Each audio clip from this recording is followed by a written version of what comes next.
नमस्कार। आज हम B.Ed द्वितीय वर्ष 8th paper knowledge and curriculum ज्ञान एवं पाठ्यचर्या विषय के अंतर्गत अध्ययन करेंगे भारत में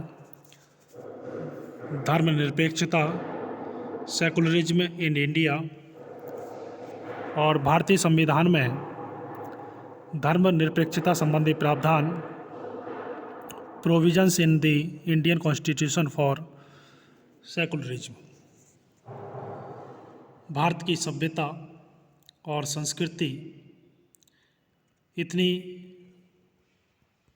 अधिक प्राचीन एवं विराट है कि इसमें अनेक पथ और विचार समाहित हैं। यहाँ पर जितने भी धर्म संप्रदाय हुए,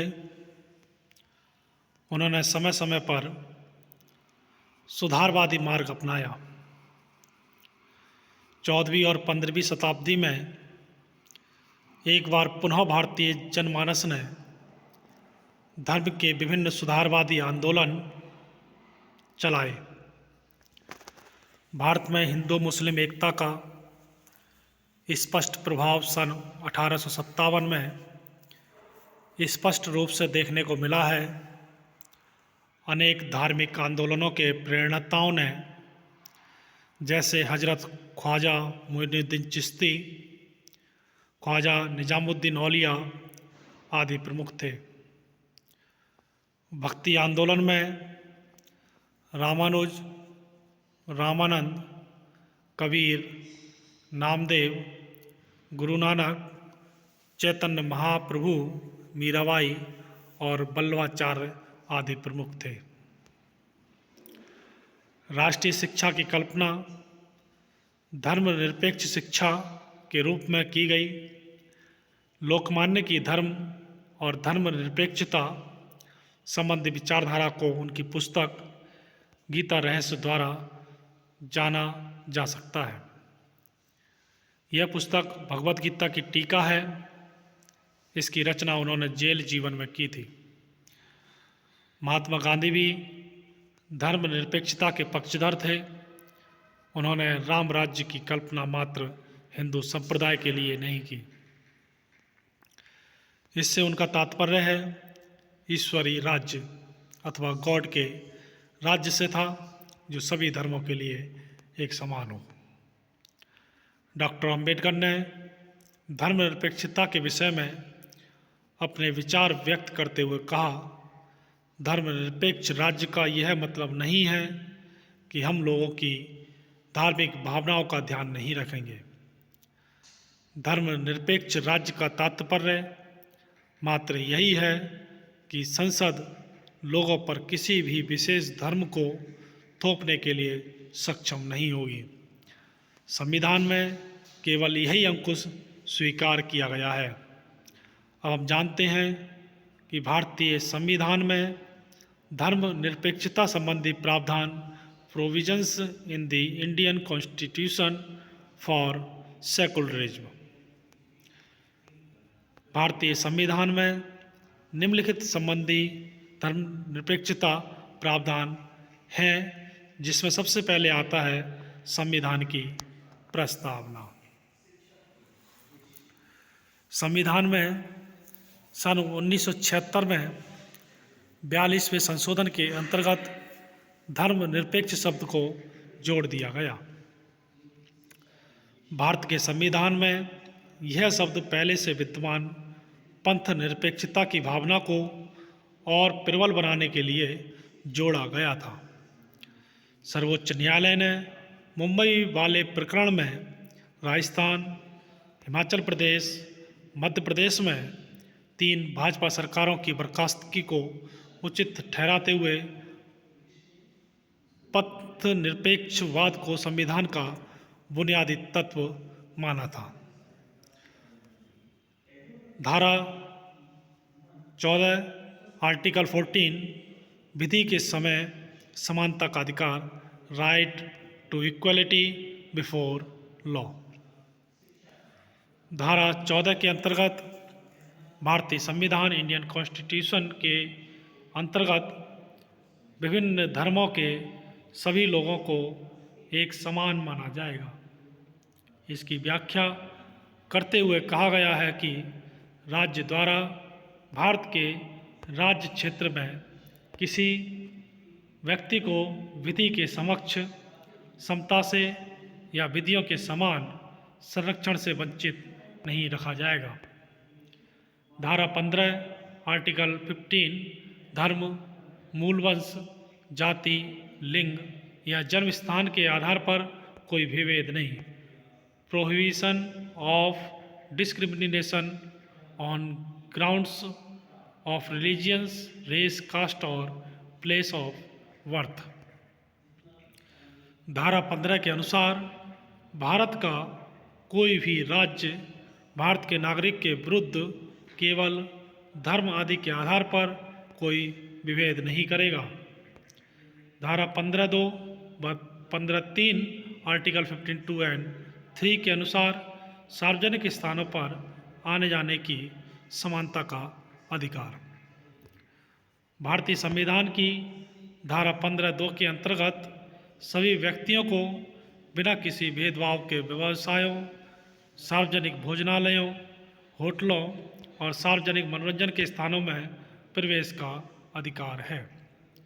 भारतीय संविधान की धारा 15(3) के अंतर्गत पूर्णतया या आंशिक राज्य निधि से पोषित या साधारण जनता के प्रयोग के लिए कुओं, तालाबों, स्नानघरों, सड़कों व सार्वजनिक स्थानों के प्रयोग का अधिकार सर्वसामान्य जनता को दिया गया है। धारा 16 आर्टिकल 16 लोक सेवाओं में अवसरों की समानता, equality of opportunity in public appointments. धारा 16 के अनुसार सभी लोग बिना किसी भेदभाव के अपनी योग्यता के आधार पर सरकारी नौकरी प्राप्त कर सकेंगे।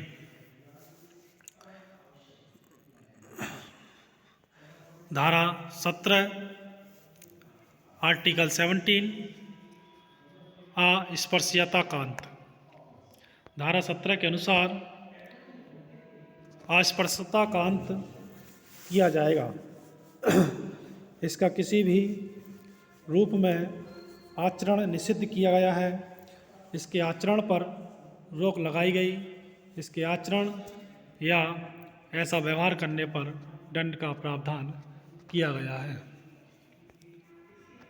धारा 25 आर्टिकल 25 धार्मिक स्वतंत्रता का अधिकार, राइट टू रिलीजियस फ्रीडम।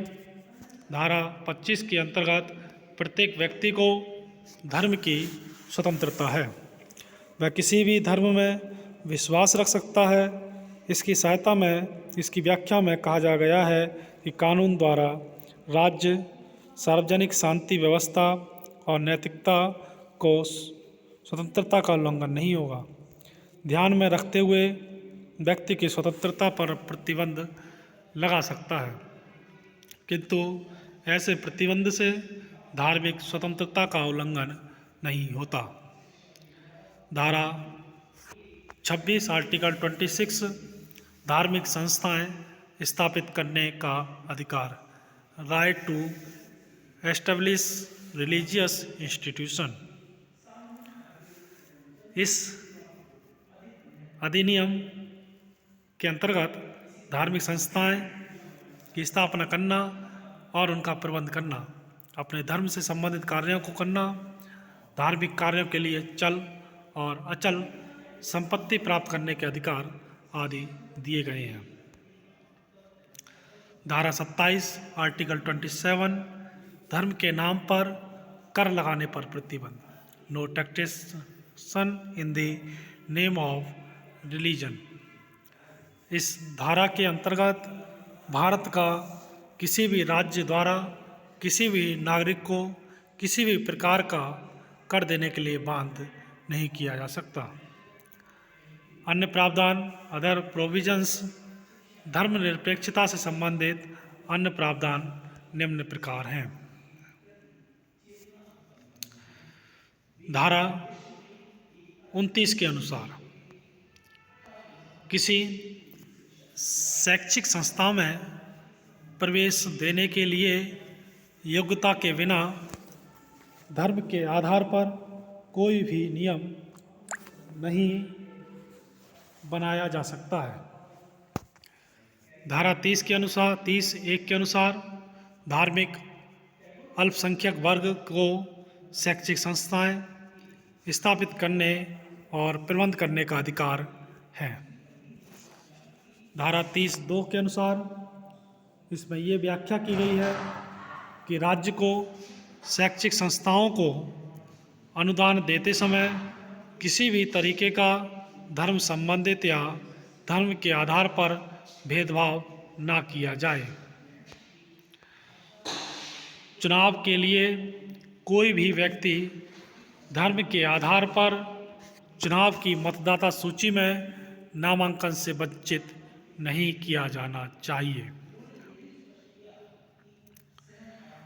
भारतीय संविधान में धर्म के आधार पर चुनाव प्रणाली को समाप्त किया गया है।